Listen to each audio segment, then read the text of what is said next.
সাবেক স্বরাষ্ট্রমন্ত্রী আসাদুজ্জামান খান কামালের মণিপুরি পাড়ার বাসায় তল্লাশি চালিয়েছে যৌথ বাহিনী। মঙ্গলবার রাতে প্রায় ৩ ঘন্টা ধরে। দর্শক, আপনারা এই মুহূর্তে দেখতে পাচ্ছেন সাবেক স্বরাষ্ট্রমন্ত্রী আসাদুজ্জামান খান কামালের বাসায় কিন্তু সেনাবাহিনীর কড়া অভিযানে কিন্তু বিপুল পরিমাণে বস্তাভর্তি টাকা পাওয়া গেছে। সাবেক স্বরাষ্ট্রমন্ত্রী আসাদুজ্জামান খান কামাল দুদকের কাছে অভিযোগ এসেছে তিনি সিন্ডিকেট করে বস্তায় বস্তায় ঘুষের টাকা নিতেন। আসসালামু আলাইকুম সম্মানিত প্রিয় দর্শক, আশা করি সকলে অনেক ভালো আছেন। দর্শক, আদালতের নির্দেশের পর এবার কিন্তু সাবেক স্বরাষ্ট্রমন্ত্রী আসাদুজ্জামান খান কামালের বাসায় কিন্তু বিশাল এক অভিযান চালিয়েছে। দর্শক, আন্তর্জাতিক অপরাধ ট্রাইব্যুনাল থেকে নির্দেশ দেওয়া হয়েছে সাবেক স্বরাষ্ট্রমন্ত্রী আসাদুজ্জামান খান কামালের যত অবৈধ সম্পত্তি রয়েছে সব সম্পত্তি বাজেয়াপ্ত করে কিন্তু জুলাই আহত এবং শহীদদের মধ্যে বিতরণ করার জন্য। আর সেই রায়ের অংশ হিসেবেই কিন্তু ইতিমধ্যে কিন্তু কাজ শুরু হয়ে গেছে।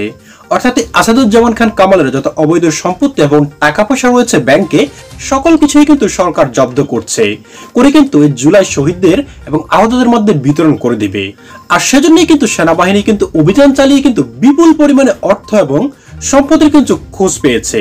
যেমনটা দর্শক আপনারা ভিডিও শুরুতেই কিছুটা অংশবিশেষ দেখে আশা করি বুঝতে পেরেছেন কি পরিমাণ অর্থ সম্পদ লোপাট করেছে সরকারের তরফ থেকে এই আসাদুজ্জামান খান কামাল। তাই আপনার কাছে অনুরোধ থাকবে ভিডিওতে একটি লাইক দিয়ে সম্পূর্ণ ভিডিওটি শেষ পর্যন্ত কন্টিনিউ করবেন, তবে কিন্তু এই নিউজটির বিস্তারিত আপনি একেবারে ভালো করে বুঝতে পারবেন। তাহলে চলুন সম্মানিত প্রিয় দর্শক, আপনাকে আগে সেই গুরুত্বপূর্ণ রিপোর্টগুলি এক এক করে দেখিয়ে নিয়ে আসি। সাবেক স্বরাষ্ট্রমন্ত্রী আসাদুজ্জামান খান কামাল ছিলেন শেখ হাসিনা সরকারের অন্যতম বিশ্বস্ত সহযোগী। সরকার পতনের পর এই স্বরাষ্ট্রমন্ত্রীকে নিয়ে চাঞ্চল্যকর তথ্য বেরিয়ে আসছে। আত্মগোপনে থাকা সাবেক স্বরাষ্ট্রমন্ত্রী আসাদুজ্জামান খান কামালের বিরুদ্ধে বিপুল অঙ্কের ঘুষ গ্রহণের অভিযোগ অনুসন্ধান করছে দুর্নীতি দমন কমিশন। দুদকের কাছে অভিযোগ এসেছে তিনি সিন্ডিকেট করে বস্তায় বস্তায় ঘুষের টাকা নিতেন। পুলিশ সুপার নিয়োগে সর্বনিম্ন ৮০ লাখ থেকে ২ কোটি এবং পুলিশ সুপার পদায়নে ১ থেকে ৩ কোটি টাকা নিতেন।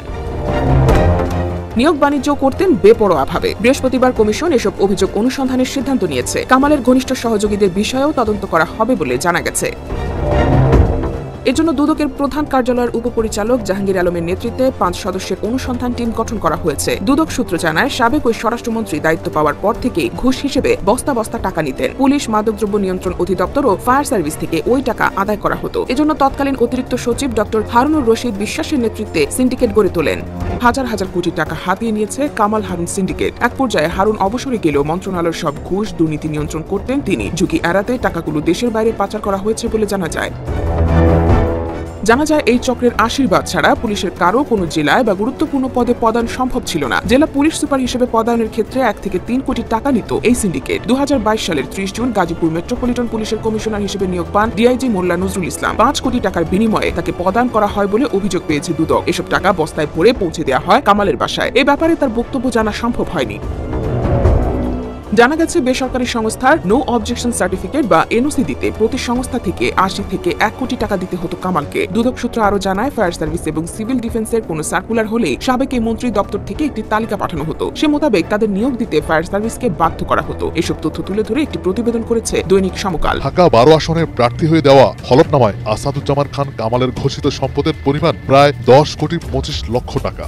এর মধ্যে হাতে নগদ ৮৪ লাখ, ব্যাংক জমা ৮২ লাখ, সঞ্চয়পত্র এফডিআর ২ কোটি ১ লাখ, ২টি গাড়ির মূল্য ১ কোটি ৬১ লাখ, কৃষি জমি ৫ বিঘার বেশি মূল্য ১ কোটি ৬ লাখ, অকৃষি জমি ১৮% মূল্য ৫৮ লাখ।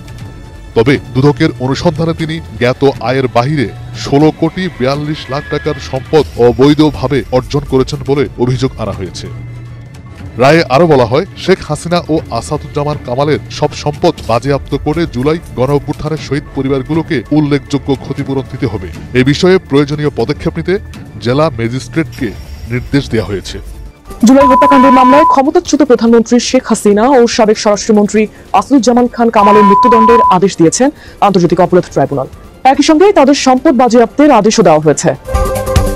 এখন প্রশ্নের বিষয়, শেখ হাসিনা ও আসাদুজ্জামান খান কামালের কি পরিমাণ সম্পদ রয়েছে। ২০২৪ সালের দ্বাদশ জাতীয় সংসদ নির্বাচনের প্রার্থী হিসেবে এই দুইজনই হলফনামা জমা দিয়েছিলেন। সেখান থেকে তাদের ঘোষিত সম্পদের তথ্য জানা যায়। প্রথমেই নজর দেওয়া যাক সাবেক প্রধানমন্ত্রীর সম্পদের দিকে। হলফনামায় আওয়ামী লীগ সভাপতি নিজের নামে ৪ কোটি ৩৪ লাখ টাকার স্থাবর ও অস্থাবর সম্পদ দেখিয়েছিলেন। নগদ অর্থ দেখিয়েছিলেন ২৮,৫০ টাকা। ব্যাংক ও আর্থিক প্রতিষ্ঠানে জমা টাকার পরিমাণ ছিল প্রায় ২ কোটি ৩৯ লাখ। ছিল ২৫ লাখ টাকা সঞ্চয়পত্র ও ৫৫ লাখ টাকার এফডিআর। শেখ হাসিনা হলফনামায় 3টি মোটর গাড়ি দেখিয়েছিলেন, এর মধ্যে একটি উপহারের, সেটির দাম দেখাননি। বাকি দুটির দাম দেখিয়েছিলেন 47.5 লাখ টাকা। সোনা ও অন্যান্য মূল্যবান ধাতুর দাম দেখিয়েছিলেন 13,25,000 টাকা। নিজের আসবাবের দাম 7,40,000 টাকা দেখিয়েছিলেন তিনি।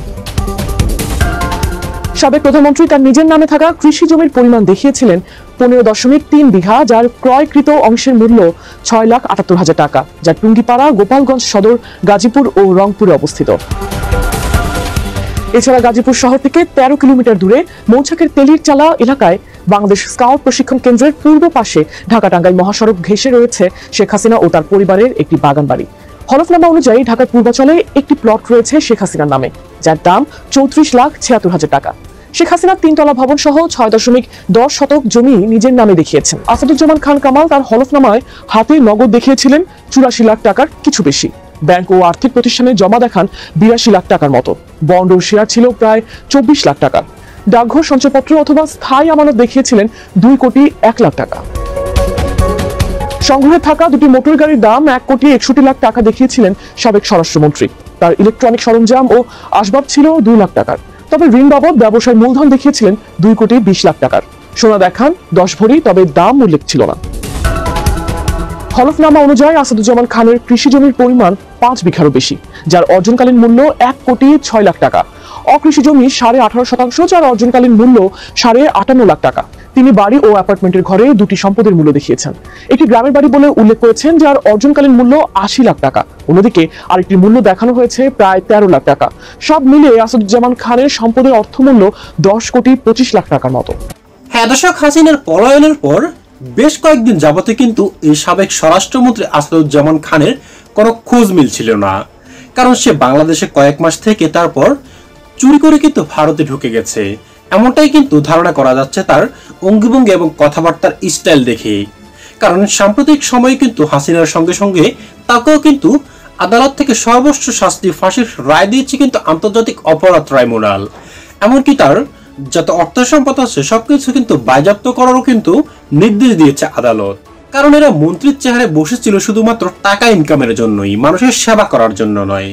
যদি মানুষের সেবাই করত তবে মানুষ তাদেরকে এইভাবে দেশ থেকে তাড়িয়ে দিত না। হাজার হাজার লক্ষ কোটি টাকা তারা বিদেশে পাচার করেছে এবং দেশের মধ্যেও কিন্তু অবৈধ বিপুল পরিমাণে অর্থ সম্পদ রেখে গিয়েছে, যেটা কিন্তু এবার কিন্তু সরকার এমন একটা সিদ্ধান্ত নিয়ে কিন্তু খুব ভালো কিন্তু একটা কাজ করেছে যে জুলাই আহত এবং শহীদদের মধ্যে এই সম্পদগুলি বিলিয়ে দেওয়ার জন্য।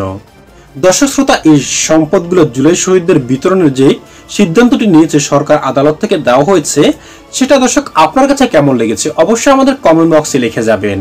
কারণ আপনাদের এই লেখাটুকু আমাদেরকে পরবর্তীতে তারা আরো অনুপ্রাণিত করবে নিত্য নতুন নিউজ আপডেটগুলি আপনাদের সামনে তুলে ধরার জন্য। ভালো থাকবেন দর্শক, আজ এ পর্যন্তই।